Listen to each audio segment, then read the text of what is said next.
आपण पाहताय prime time आणि आता बातम्या सविस्तर। सुरुवातीलाच एक खुशखबर बच्चे कंपनी करता, ती म्हणजे मुंबई आणि उपनगरातल्या शाळांना उद्या सुट्टी जाहीर करण्यात आली आहे। वेधशाळेने दिलेल्या अतिवृष्टीच्या इशाऱ्यानंतर मुंबईत ही सुट्टी जाहीर करण्यात आली आहे। खबरदारीच्या पार्श्वभूमीवर सुट्टी जाहीर करण्यात आल्याचं प्रशासनातर्फे सांगण्यात आलं। त्यामुळे मुंबई आणि उपनगरात उद्या खासगी आणि सरकारी शाळांना सुट्टी असेल असं शालेय शिक्षण मंत्री दीपक केसरकर यांनी म्हटलंय। अजित मांढरे आपले प्रतिनिधी आपल्यासोबत आहेत। अजित, वेधशाळेने काय म्हटलंय आणि दीपक केसरकर यांनी काय म्हटलंय?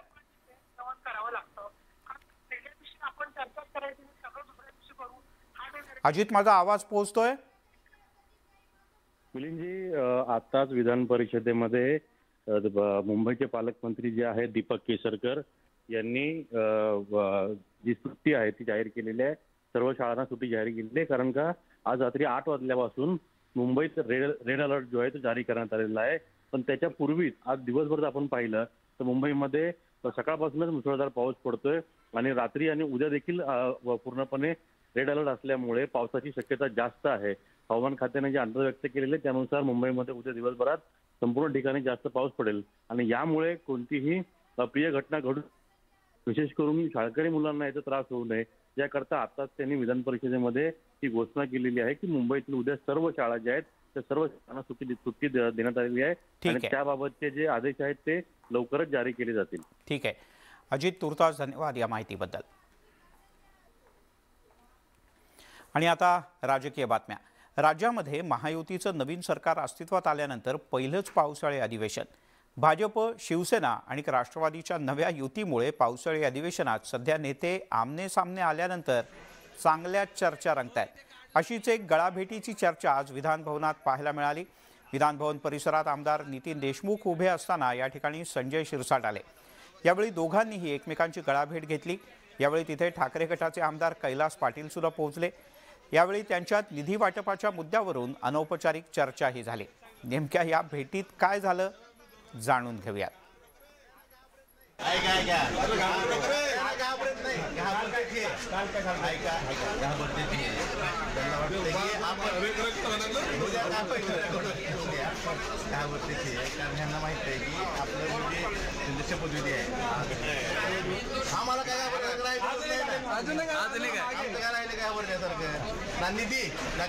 पाहिजे कुणाला नुकसान झालं कुणाला चौथा प्लेअर मागे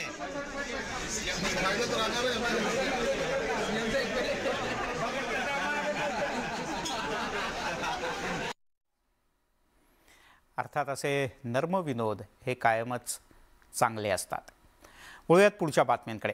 उद्धव ठाकरे यांनी एकनाथ शिंदे यांच्या बंडावर पुन्हा एकदा जोरदार हल्ला चढवलाय। आवाज कुणाचा या पॉडकास्टच्या माध्यमातून उद्धव ठाकरे यांनी मुख्यमंत्री एकनाथ शिंदे यांच्यावर टीकास्त्र सोडलं। पण आता ठाकरेंच्या टीकेवरून राजकीय वातावरण चांगलंच तापलंय। काही वेळेला एक फसगत होते, ज्यांना आपलं मानतो ती भांडगुळं निघतात। एक अपेक्षा नेहमी उद्धव साहेबांकडून असते की त्यांनी बोलत असताना संयमाने बोलावं। मुख्यमंत्री हे मुजरा मारायला दिल्ली दरबारी गेलेले आहेत। कोणाला मुजरा मारतायत, कशासाठी मुजरा मारतायत? त्यांनी सुद्धा चांगल्या तऱ्हेने बोलावं। आम्ही त्यांच्याबद्दल आदराने बोलतो, त्यांनी सुद्धा आदराने बोलावं। आता ज्यांनी या घडामोडी घडवल्या त्यांचा घडा मोडीत निघाला आलेला। उद्धव ठाकरे यांनी पुन्हा एकदा मुख्यमंत्री एकनाथ शिंदे यांच्यावर जोरदार घणाघात केलाय। आवाज कुणाचा या पॉडकास्टमधून सामना वृत्तपत्राला दिलेल्या मुलाखतीत एकनाथ शिंदे हेच उद्धव ठाकरे यांच्या निशाण्यावर होते। उद्धव ठाकरे यांनी मुख्यमंत्री एकनाथ शिंदे यांच्या कारभारावर बोचरी टीका केली। काही वेळेला एक फसगत होते, ज्यांना आपलं मानतो ती भांडगुळं निघतात। तरी देखील ते आपल्या सोबत आहेत असं आपल्याला वाटत राहतं, पण प्रत्यक्षात ती त्या फांदीवरती मूळ वृक्षाचा रस खेचत असतात। पण वृक्षाला वाटतं हे आपल्याच सोबत आहेत। राज्यामध्ये सत्तांतर होऊन वर्ष उलटलं। गेल्या वर्षभरात मुख्यमंत्री एकनाथ शिंदे यांनी अनेक वेळेला दिल्लीची वारी केली। पंतप्रधान, केंद्रीय मंत्री आणि भाजपच्या वरिष्ठ नेत्यांच्या भेटीगाठी घेतल्या। नुकतेच त्यांनी सहकुटुंब पंतप्रधान नरेंद्र मोदी यांची सुद्धा भेट घेतली होती। मुख्यमंत्र्यांच्या दिल्ली वारीवर उद्धव ठाकरे यांनी मुलाखतीत जोरदार हल्ला चढवला। उद्धव ठाकरे यांच्या टीकेमुळे दोन्ही शिवसेनेत पुन्हा एकदा वाकयुद्ध पेटलं नाही तरच नवल। सत्ताधारी शिंदेंच्या नेतृत्वाखालच्या शिवसेनेनं उद्धव ठाकरे यांच्या टीकेवर जोरदार पलटवार केलाय। एक अपेक्षा नेहमी उद्धव साहेबांकडून असते की त्यांनी बोलत असताना संयमाने बोलावं। त्यांनी जर संजय राऊतांसारखी भाषा वापरली तर ते त्यांना शोभत नाही। वर्षभरापूर्वी शिवसेनेमध्ये एकनाथ शिंदे यांच्या नेतृत्वात बंड झालं आणि उद्धव ठाकरे सरकार पायउतार झालं। शिवसेनेतल्या फुटीनंतर ठाकरे विरुद्ध शिंदे असा राजकीय संघर्ष पेटलाय। राज्यातील प्रमुख महानगरपालिकांच्या निवडणुका तोंडावर आहेत। तसंच लोकसभा आणि विधानसभा निवडणुका अवघ्या दीड वर्षावर आहेत। या पार्श्वभूमीवर राज्याचं राजकारण ढवळून निघण्याची शक्यता आहे। Bureau report, news 18 Lokmat.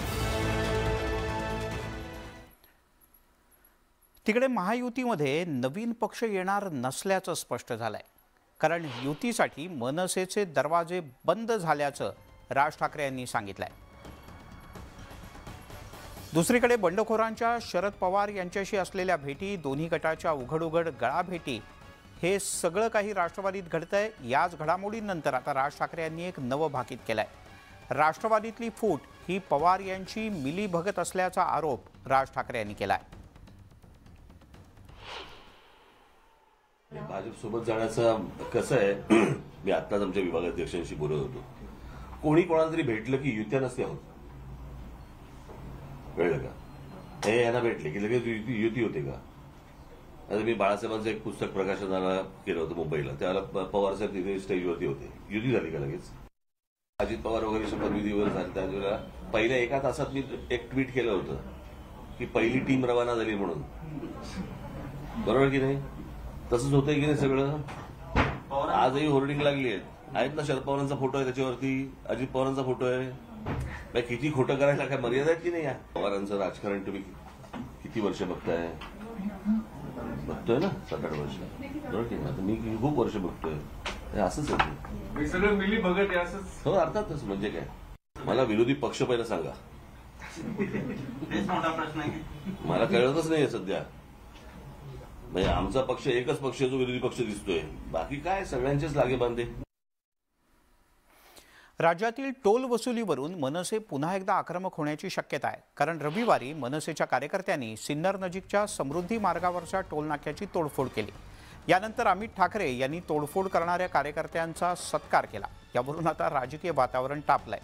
Toll नाका तोडफोडीवरून भाजपनं अमित ठाकरे यांच्यावर टीका केली, तर आता राज ठाकरे यांनी भाजपवर हल्ला चढवला।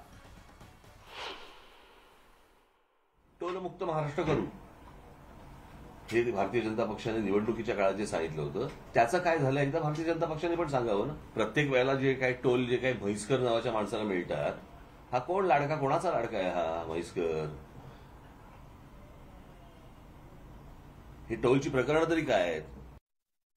मग वानरांनी तिथे एक तो सेतू बांधला, मग राम लक्ष्मण वगैरे सगळेजण, हनुमान वगैरे सगळे तिकडे गेले, मग रावणाबरोबर लढाई झाली, सगळी लढाई वगैरे होऊन मग सीतामाईला घेऊन राम 12 वर्षांनी पुन्हा वनवास होऊन अयोध्येला आले। रामायणामधला जो मेन पोर्शन आहे सगळा तो 12 वर्षात घडलाय, आणि आमच्याकडचा एक सेतू म्हणजे एक बांद्रावरळी सी लिंक त्याला 10 वर्ष लागली आहेत। मुंबई गोवा रस्त्याला 17 वर्ष चालू आहेत, अजूनही झालेलं नाही। तेच बहुधा पुढारलेले होते। महाराष्ट्र नवनिर्माण सेनेच्या विद्यार्थी सेनेचे अध्यक्ष अमित ठाकरे यांच्या नाशिक दौऱ्याच्या वेळेला सिन्नर इथल्या टोलनाक्यावर गाडी अडवण्याचा प्रकार घडला होता। टोलनाका तोडफोड प्रकरणी नाशिक मनसेच्या 8 कार्यकर्त्यांवर गुन्हा दाखल झालाय। या तोडफोड प्रकरणात 8 जणांना जामीन मंजूर झालाय। हा जामीन मंजूर झाल्यानंतर अमित ठाकरे यांनी या कार्यकर्त्यांचा थेट नाशिकमध्ये जाऊन सत्कार केला। यावेळेला अमित ठाकरे यांनी टोलनाक्यावरील तोडफोडीचा फोटो असलेला केक सुद्धा कापला। हा फक्त ट्रेलर होता, वेळ आली तर पिक्चर पण दाखवू, असं केकवर लिहिण्यात आलं होतं।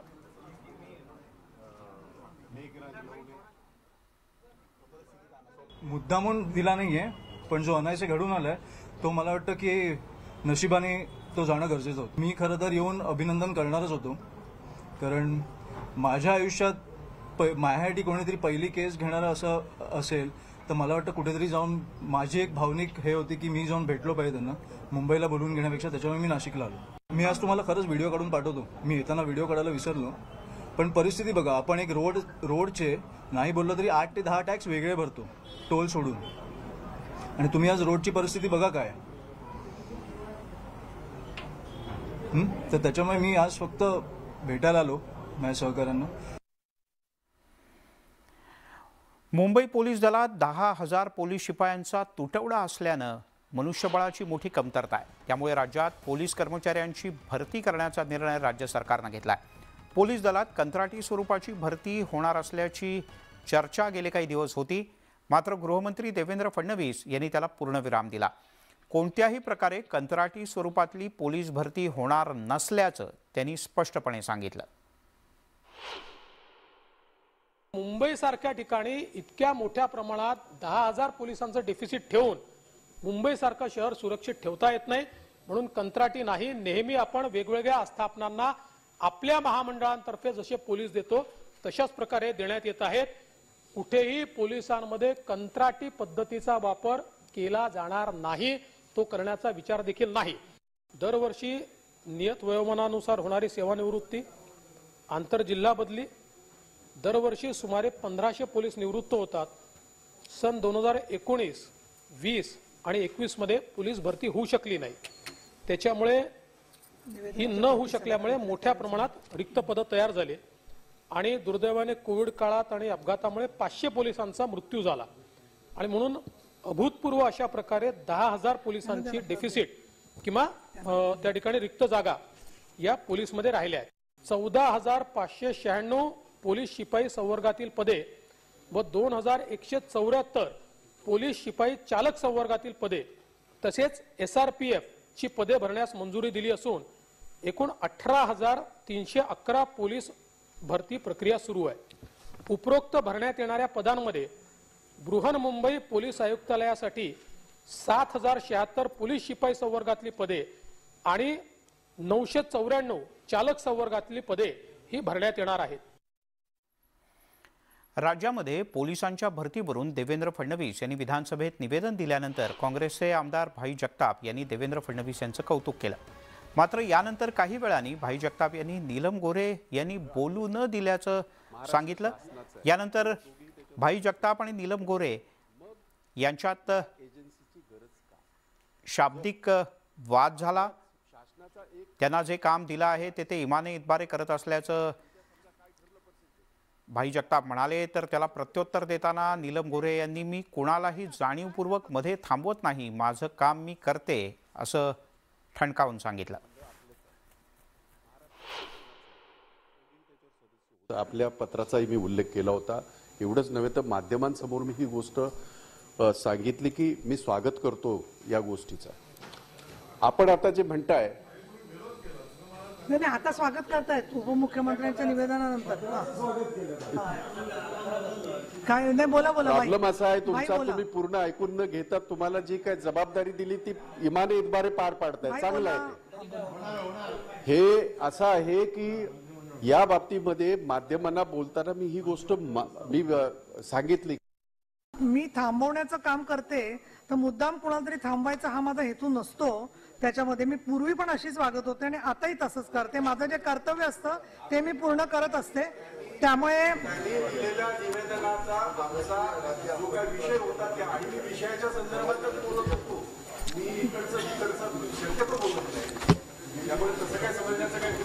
नाही, तुम्ही किती वेळ बोलायचं याची मर्यादा थोडी पाळली पाहिजे असं माझं मत होतं. म्हणून मी थांबवलं तुम्हाला. पण त्याच्यावरून तुम्ही कुठली तरी वेगळी राजकीय शेरेबाजी करणार असाल तर याच्या पुढे मी असं ठरवतो की तुम्ही बोलाल तेवढं बोलू द्यायचं, वेळेचं नियोजनच करायचं नाही. अशी पद्धत नाहीये की तुम्ही उभं राहिलं की त्याच्यानंतर कुणीच बेल वाजवायची नाही की लगेच तुम्हाला राग येतो. असं कसं काय? आम्ही काय मुद्दाम तुम्हाला करतो का असं? तुम्ही याच्यावरती आता डिबेट करणार आहात का? मी बेल वाजवणार, माझं जे काम आहे ते मी करणार.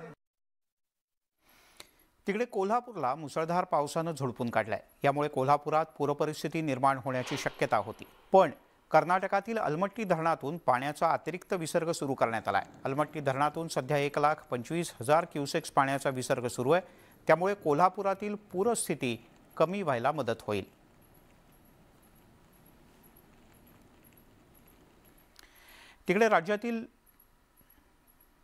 तिकडे राज्यातल्या विविध भागात सुरू असलेल्या मुसळधार पावसामुळे धरणांच्या पाणी पातळीत वाढ झाली आहे. त्यामुळे अनेक धरणांमधून पाण्याचा विसर्ग सुरू करण्यात आला आहे. धरणांच्या पाणीसाठ्यात वाढ झाल्यामुळे अनेक भागातील पाण्याचं संकट काही प्रमाणात कमी होईल, पण त्याच वेळेला नदीला जर का अतिरिक्त पूर आला तर मात्र थोडीशी चिंता निर्माण होऊ शकते। मुसळधार पावसामुळे खडकवासला धरणाच्या पाणी पातळीत वाढ झाली। खडकवासला धरणातून पाणी सोडण्यात येत आहे। तिकडे भीमेच्या खोऱ्यातील सगळ्यात मोठं धरण असलेल्या चासकमान धरणात 4 दिवसांमध्ये 80% ते भरलंय। सतत पडणाऱ्या पावसानं कासारसाई धरण याच्यात सुद्धा मोठ्या प्रमाणात पाण्याची आवक होते। धरणात सध्या 80% पाणीसाठा आहे। कोयना धरणात सध्या 61.30 TMC इतका पाणीसाठा आहे। 105 TMC पाणी साठवण्याची क्षमता असलेलं हे धरण आत्ता 58% भरलंय। सांगलीतलं चांदोली धरण 81% भरलंय। या धरणातून विसर्ग सुरू असल्यामुळे नदीकाठच्या गावांना सतर्कतेचा इशारा देण्यात आलाय। तिकडे कोल्हापुरात मुसळधार पाऊस सुरू असून राधानगरी धरण 100% भरलंय। धरणातून विसर्ग सुरू आहे, त्यामुळे नदीकाठच्या गावांना सतर्कतेचा इशारा देण्यात आलाय। कोल्हापुरातील राजू राजगिरे यांनी धरणाची विहंगम दृश्य आपल्या ड्रोनच्या माध्यमातून कैद केलेत, ती खास न्यूज 18 लोकमतच्या प्रेक्षकांसाठी। धरणातून बाहेर पडणाऱ्या फेसाळणाऱ्या पाण्याचं हे विहंगम दृश्य या ड्रोनच्या माध्यमातून टिपलं गेलंय।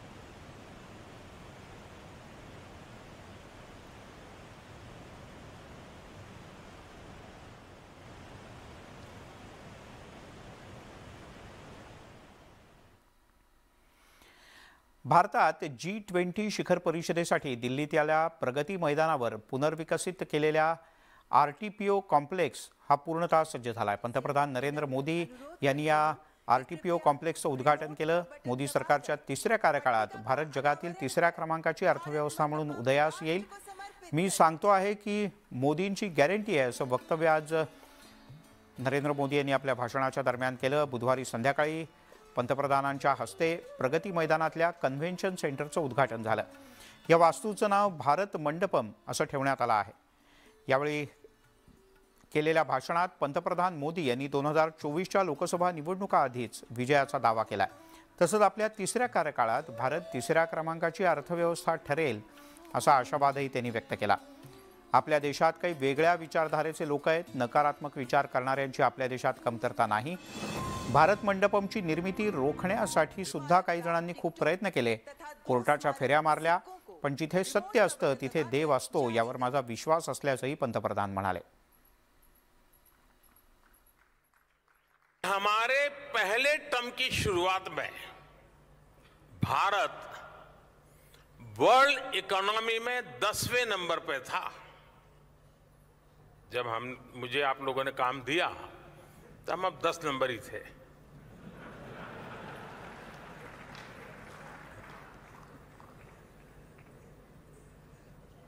दूसरे टर्म में आज भारत दुनिया की 5वीं सबसे बड़ी इकोनॉमी है। मैं देश को यह भी विश्वास दिलाऊंगा कि तीसरे टर्म में दुनिया की पहली 3 इकोनॉमीज में एक नाम भारत का होगा। तो ये भारत मंडपम हम भारतीयों द्वारा अपने लोकतंत्र को दिया एक खूबसूरत उपहार है। कुछ हफ्तों बाद यहीं पर G20 से जुड़े आयोजन होंगे। दुनिया के बड़े बड़े देशों के राष्ट्राध्यक्ष यहां उपस्थित होंगे। भारत के बढ़ते हुए कदम और भारत का बढ़ता हुआ कद, इस भव्य भारत मंडप से पूरी दुनिया देखेगी। यासोबतच या बुलेटिनमध्ये इथेच थांबूयात। सर्व प्रकारच्या ताज्या अपडेट्ससाठी news18lokmat.com या आमच्या वेबसाईटला लॉग ऑन करा। फेसबुक, ट्विटरवर आम्हाला फॉलो करा। आमच्या YouTube चॅनलला सबस्क्राईब करा।